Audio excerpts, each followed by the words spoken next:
Hay un instante en toda relación humana en el que el silencio pesa más que cualquier palabra. No es el silencio neutro, ni el vacío cotidiano de la pausa. Es un silencio cargado, casi eléctrico, que anuncia poder. El que lo sostiene no necesita levantar la voz, no necesita explicarse, no necesita justificar nada. Su sola presencia basta para alterar el pulso de quienes lo rodean. ¿Por qué ocurre esto? ¿Qué hace que una ausencia de palabras se convierta en una forma de dominio? La psicología nos dice que el ser humano teme lo que no puede descifrar. Cuando alguien calla en un momento en que se espera una respuesta, abre un espacio inquietante, un vacío que los demás se ven obligados a llenar con suposiciones, con ansiedades, con proyecciones. El silencio no es pasividad, es un movimiento invisible que obliga al otro a revelarse. Maquiavelo comprendía esto con precisión quirúrgica. Para él, la palabra era siempre un riesgo. Explicarse era exponerse.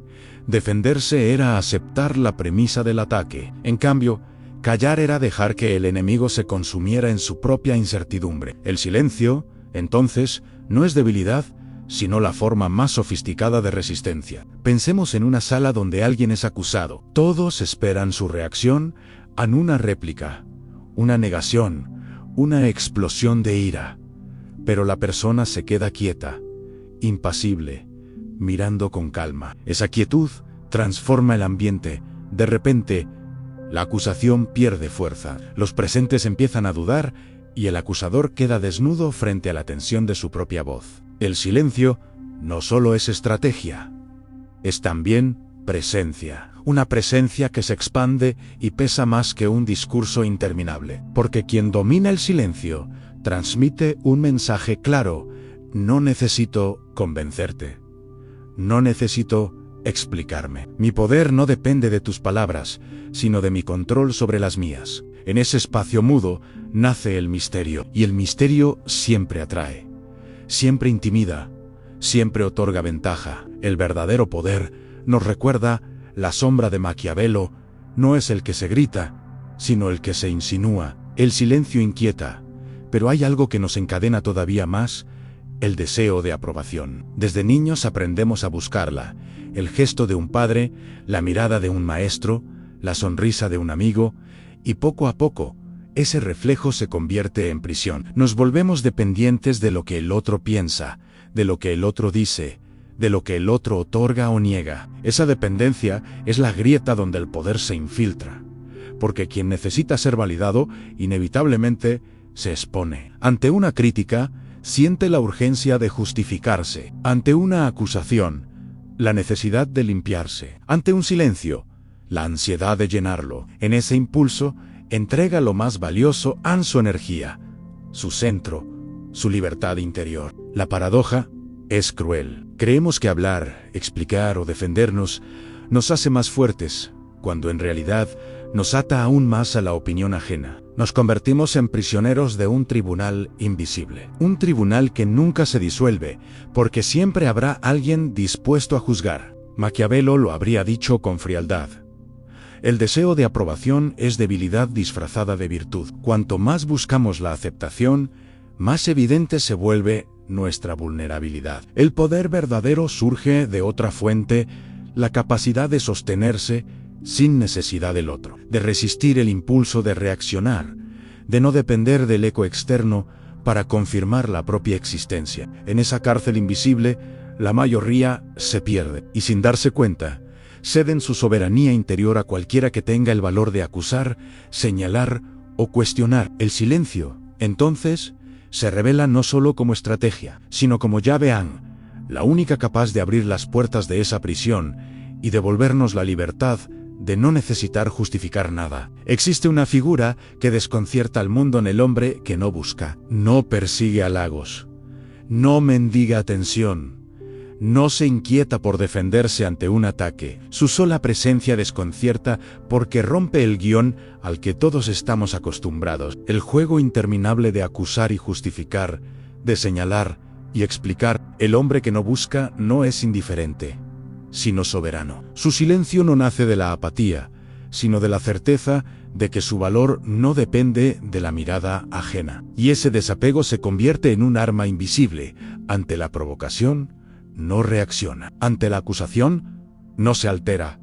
Ante el juicio, no ofrece resistencia. Su calma desconcierta porque priva al adversario del alimento que necesita en la respuesta. Maquiavelo intuía este poder, en quien no se defiende, parece más fuerte, más impenetrable, porque la defensa, incluso cuando es legítima, es ya una concesión. Implica reconocer al otro como juez, otorgarle autoridad sobre lo que somos. El que no busca, en cambio, destruye ese tribunal invisible al no participar en él. En la mirada de los demás, su silencio puede parecer arrogancia o misterio, pero en realidad es independencia. Es la señal de un hombre que se basta a sí mismo, que no coloca su dignidad en manos externas. Y en un mundo donde todos parecen desesperados por demostrar, explicar y convencer, esa ausencia de búsqueda lo convierte en un enigma. El hombre que no busca revela una verdad perturbadora.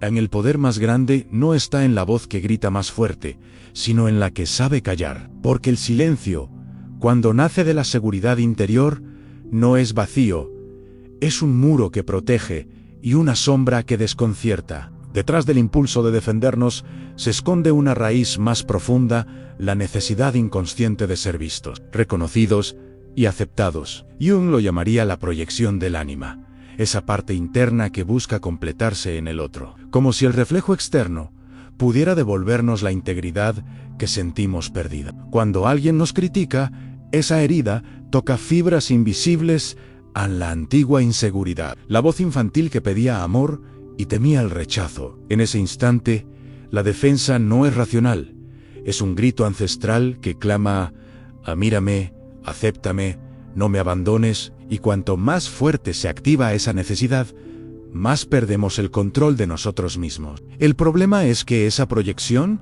nos convierte en esclavos. Al buscar en el otro la confirmación de lo que somos, cedemos nuestro centro.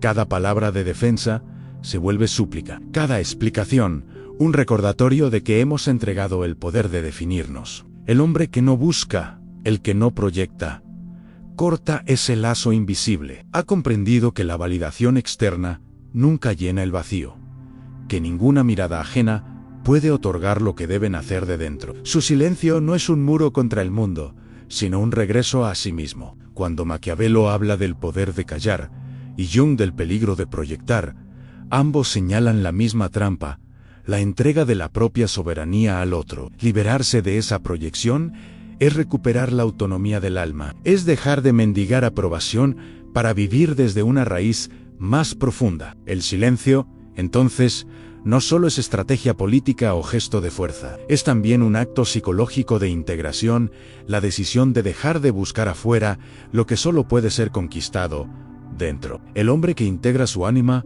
ha aprendido a mirar sin proyectar, a escuchar sin manipular, a estar presente sin exigir. Ya no busca en la mujer el reflejo de su vacío, ni espera que ella complete su fragmentación interna. La reconoce como presencia, como ser autónomo, y no como espejo de sus carencias. Jung enseñaba que el encuentro verdadero entre dos personalidades ocurre solo cuando la proyección desaparece. Solo allí surge la reacción genuina, la química silenciosa que transforma a ambos.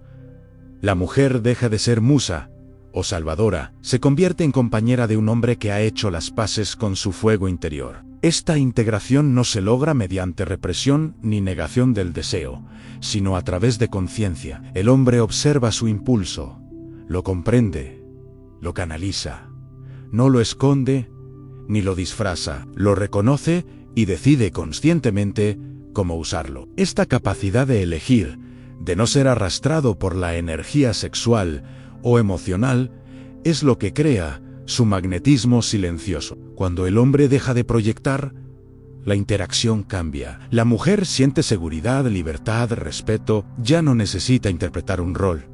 Simplemente puede mostrarse. El espacio entre ambos se vuelve seguro y fértil, permitiendo que florezca la autenticidad. En ese terreno de presencia y conciencia, nace un poder que no se ve, pero se percibe. No es fuerza física, ni carisma superficial, ni manipulación. Es soberanía interna, y la integración del ánima es la llave que abre la puerta a ese dominio sutil, transformando no solo al hombre, sino también a quienes lo rodean. La energía sexual, según Jung, es la base vital de la psique. Cuando se gasta inconscientemente, se disipa el poder interno. Cuando se retiene y canaliza, se transforma en magnetismo silencioso. Este hombre que ha aprendido a no ceder a la gratificación inmediata, genera un campo invisible, palpable, para quienes lo rodean. No se trata de abstinencia forzada, ni de represión. Se trata de dirección consciente. Cada impulso es observado, comprendido y redirigido hacia la acción. La creatividad, la presencia, la energía que antes buscaba escapar, ahora nutre su estabilidad interior, su voz firme, su mirada que no mendiga atención. El magnetismo surge cuando la intención y el deseo están alineados con la conciencia. Las personas sienten esa coherencia sin poder explicarlo. No es atracción superficial, es reconocimiento instintivo de integridad y dominio propio. Mientras los hombres comunes dispersan su energía persiguiendo placer y validación, el hombre que retiene se fortalece con cada instante de autocontrol. Su presencia impacta porque comunica seguridad, equilibrio y autodominio. No necesita impresionar porque su campo ya habla por él. El mundo responde a esta coherencia, incluso sin palabras. Las puertas se abren, las interacciones fluyen, la atención llega sin ser solicitada. La retención consciente no solo protege la fuerza interna, la multiplica y la proyecta al entorno, creando un aura que muchos desean, pero que pocos poseen. El hombre que alcanza coherencia interior ya no está dividido entre impulso y conciencia. Sus acciones surgen de un centro firme, donde deseo, razón e instinto convergen sin conflicto. Esta unidad interna transforma su manera de interactuar con el mundo en cada gesto. Cada palabra, cada silencio, se siente como extensión de su totalidad. La coherencia no es performativa. No se trata de aparentar control o fortaleza. Es una consecuencia natural de la integración. Mientras los demás actúan desde fragmentos de sí mismos, miedos, ansiedades, carencias, él actúa desde un núcleo estable que nadie puede perturbar. Jung afirmaba que el self es el punto de equilibrio que unifica consciente e inconsciente. Al acercarse a ese centro, el hombre deja de reaccionar al mundo y empieza a influir en él con su sola presencia. Su deseo se convierte en energía al servicio de la intención, no en un tirano que lo controla. Esta coherencia genera un efecto inmediato. A quienes lo rodean perciben seguridad y estabilidad, aunque no comprendan la fuente. Su aura no es producto de palabras ni de gestos calculados, sino de un estado profundo de integridad interna. Vivir desde la coherencia interior significa caminar sin máscaras, sin la necesidad de validación externa, sin ceder a la urgencia de impresionar. Cada interacción se vuelve una oportunidad para expresar autenticidad. Y esa autenticidad, a su vez, transforma la dinámica a su alrededor. En un mundo fragmentado, el hombre coherente es faro y espejo, refleja la posibilidad de unidad y fuerza silenciosa. Su presencia habla más que cualquier argumento, su calma más que cualquier demostración de poder. Y lo más profundo, esa coherencia no se puede comprar ni imitar. Se construye en el silencio del autoconocimiento y la disciplina interior. El nacimiento del self no ocurre con un acto heroico ni con gestos visibles. Surge silencioso, como la corriente subterránea que moldea la roca desde adentro. Es el resultado de integrar deseos, sombras, ánima y conciencia en un todo coherente, donde el hombre deja de estar fragmentado y comienza a existir como unidad. Jung enseñaba que el self es el centro que unifica consciente e inconsciente, razón e instinto. Alcanzarlo no significa eliminar el deseo, sino colocarlo bajo la dirección de la conciencia. Cada impulso deja de ser amo y se convierte en aliado, en fuerza canalizada hacia la acción consciente. En ese momento, el hombre experimenta libertad real. Ya no persigue validación ni gratificación. Su valor ya no depende de la mirada externa. Vive desde un núcleo firme, y esa firmeza irradia seguridad y magnetismo. Quienes lo rodean perciben su integridad sin poder nombrarla, sintiendo respeto y confianza antes de entender la razón. El self nace cuando la mente desexualizada se convierte en mente integrada. En el deseo se reconoce, se comprende y se transfiere al servicio de la vida, no de la compulsión. Esta transformación silenciosa redefine la relación con uno mismo y con los demás. El hombre que alcanza esta totalidad deja de reaccionar a estímulos externos. Su acción ya no es reacción, sino creación. Su presencia transforma espacios, influye sin forzar, atrae sin perseguir. Cada mirada, cada gesto, cada silencio expresa su autenticidad. El nacimiento del self es el momento en que el hombre deja de ser fragmento y se convierte en todo. No es el final del camino, sino la puerta hacia un poder silencioso, una libertad interior que ningún sistema, ninguna influencia externa puede controlar. El hombre soberano ya no está sometido a deseos, miedos o expectativas externas. Su libertad no depende de circunstancias ni de la aprobación ajena. Ha recorrido el camino del autoconocimiento, la integración de su ánima y la canalización de su energía interna. Y ahora habita un estado de poder silencioso. No necesita imponerse, demostrar ni competir. Su autoridad no se muestra en palabras ni en gestos grandiosos. Se percibe en la coherencia de su ser, en la alineación de pensamiento, emoción y acción. Cada decisión surge de su centro, cada movimiento es consecuencia de su claridad interna. En este hombre, el deseo deja de ser un tirano y se convierte en un aliado. La energía que antes se dispersaba en la búsqueda de aprobación, en la compulsión y en la gratificación inmediata, ahora se utiliza para crear, influir y sostener su presencia. Este magnetismo silencioso impacta a quienes lo rodean. Genera respeto, confianza y atracción sin manipulación, simplemente por ser. El hombre soberano entiende que su poder no se compra, no se imita y no se delega. Surge de la disciplina, de la conciencia y de la valentía de enfrentarse a sí mismo. Su silencio es un mensaje más potente que cualquier palabra. Comunica integridad, estabilidad y autonomía. Vivir desde la soberanía significa no estar fragmentado, no reaccionar, no mendigar. Es existir como centro en un mundo de caos y fragmentación. Su presencia transforma entornos y relaciones, atrae sin perseguir y actúa desde la autenticidad. Este hombre, íntegro y consciente, es una amenaza para el sistema que busca moldear y controlar. Es libre, y esa libertad es su arma más poderosa. Su existencia demuestra que el verdadero poder reside en la soberanía sobre uno mismo, en la capacidad de ser completo, coherente y silenciosamente imparable. Si esto resonó contigo, hay mucho más por descubrir. Aquí, en el canal Esencia de Pensar, nos sumergimos en las capas más profundas del alma masculina, de la psicología oculta y de la verdadera transformación. Nada aquí es superficial. Nada aquí es seguro para quienes quieren seguir dormidos. Suscríbete, mira los otros vídeos y únete a esta comunidad de hombres que decidieron despertar y dejar de ser guiados por fuerzas que no comprenden. No estás solo. Apenas estás comenzando y nosotros estamos a tu lado en este viaje.